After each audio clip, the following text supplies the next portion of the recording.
Jésus étant entré, mais traversait. Alléluia. Amen. Jésus ne s'est pas arrêté à Jéricho. Jésus était en train de sortir de Jéricho. Alléluia. Amen. Bien-aimé, les paroles que tu vas entendre aujourd'hui vont te redonner espoir. Amen. Dis Amen. Amen. Tu vas peut-être arriver à un stade où tu te dis, est-ce que ma situation peut se résoudre? Tu as facilement jeté l'éponge et as décidé, pour couper court, à accepter les mensonges que le diable te donne. Mais je suis venu t'annoncer ce matin ou ce soir que Jésus entrait à Jéricho et traversait. Amen. Amen. Jéricho était une ville maudite. De Jéricho, rien de bon ne pouvait sortir. La Bible dit qu'à la conquête de Jéricho, par le serviteur de Dieu qu'on appelle Josué, il a maudit Jéricho. Il a dit, maudit soit celui qui construira, qui rebâtira les murs de Jéricho. Alléluia.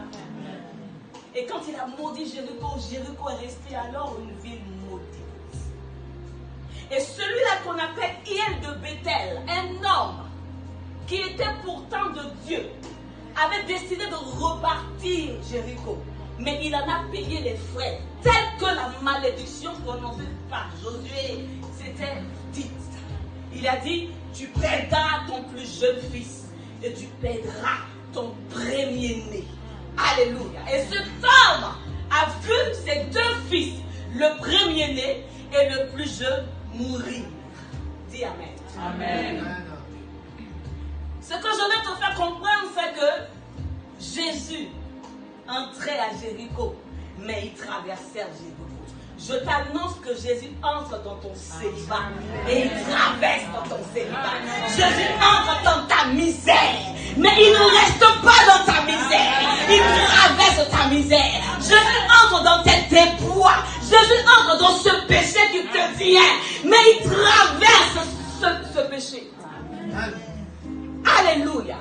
Exagorazo veut dire emmener hors du marché. Dis Amen. Amen. Exagorazo, ce n'est pas anagorazo qui veut dire acheter. Acheter. Mais aussi longtemps que tu achètes une marchandise et que tu es encore sur le territoire du marché, tu n'es pas sorti de l'auberge. Un plus fort, un plus riche, un plus grand. Même le commerçant peut désister et puis dire, donne-moi ma marchandise. Dis Amen. Amen. C'est ce qui est arrivé aux enfants d'Israël. Chaque fois qu'ils étaient sous la domination de leurs oppresseurs, des dieux opéraient des délivrances. Mais chose bizarre, c'est que chaque fois ils retournaient sous la domination de leurs oppresseurs. Parce qu'il n'y avait pas exagorage. Parce qu'il n'y avait pas le Messie. Parce qu'il n'y avait pas de celui-là qui était capable de rentrer dans le temple, dans le lieu saint, d'ouvrir le livre des 7 sceaux. Il n'y avait pas celui-là par qui le voile du temple fut déchiré. Où désormais Dieu avait accès aux hommes et les hommes avaient accès à Dieu. La Bible dit qu'il n'y avait pas un prophète plus grand que Moïse. Cependant, Moïse n'est pas entré à Canaan. Amen. Alléluia. La Bible veut dire de Moïse à qui Dieu parlait face à face qu'il n'entra pas à Canaan. Élie était un prophète pour il invoqua le feu et le feu descendit du ciel. Et pendant 3 ans et demi, il déclara que la pluie ne vient pas et la pluie ne vient pas. Cependant, il est arrêté quelque part. Cependant, il s'est arrêté quelque part. Mais je suis venu te parler d'un homme qu'on appelle l'homme de Galilée. Amen. La Bible dit, pour le rachat d'un homme, pour la vie d'un homme, un homme devait mourir. Amen. Et cet homme a été prouvé digne. Dieu l'a envoyé. Il est venu sur le marché de ta destinée. Là où ta vie était en train d'être marchandée. Là où le diable dit tu m'appartiens. Là où la sorcellerie dit c'est pour moi. Là où le tête de famille te réclame. Dis parce que tes aïeux t'ont consacré à moi. Je veux faire de toi ce que tu veux. Ce homme est apparu sur ce marché-là. Il est apparu sur cette terre. Il est descendu de ce pouvoir. Et il a dit, le Fils de l'homme est paru pour détruire les œuvres du diable. Amen. Et chercher ce qui était perdu. Amen. C'est ça, Exagoras. Alléluia. Bien-aimés, aussi longtemps que nous ne comprendrons pas le grand salut que Jésus nous a donné, nous resterons dans l'esclavage. Amen. Dis Amen. Amen. Aussi longtemps que nous ne saurons pas que nous avons été rachetés, non pas avec de l'or, non pas avec de l'argent, mais avec son sang précieux. La rançon de ton rachat, ça a été le sang précieux de Jésus. Amen. D'où vient-il que le diable doit manipuler à jamais ou perpétuellement ta vie? Dis, je refuse cela. Je suis de paramétrer quelqu'un ce jour. Bien-aimé, tu es tombé. Tu es même là en ce moment dans un péché. Mais laisse-moi te dire que le péché a été traité à la croix de Golgotha. Amen. Le péché ne peut pas être esclave de toi. Tu es capable de vivre une vie de sainteté. Tu es capable de vivre une vie sainte. Parce que celui qui est en toi est saint. Amen. Dis Amen. Amen. D'où vient-il que les démons doivent te tourmenter? D'où vient-il? Quelle est cette audace que le diable a? Si ce n'est que toi-même tu lui donnes l'occasion. Alléluia. Amen. Exagoras veut dire acheter et enlever toute forme de transaction ultérieure. Dis Amen. Amen.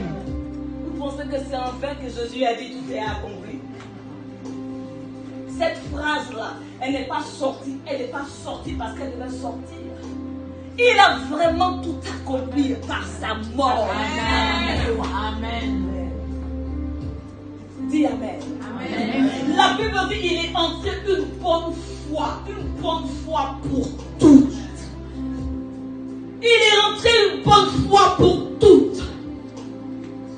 Et a donné son sang précieux pour que tu sois sauvé.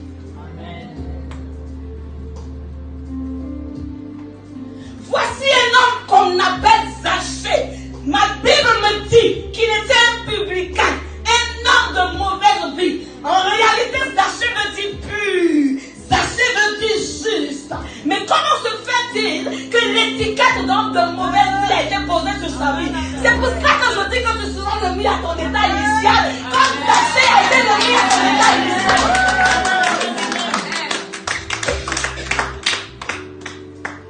Pendant que tu es célibataire endurci dans les rues de Paris, dans la France ici, le Seigneur te voit comme une femme mariée avec des enfants dans un foyer.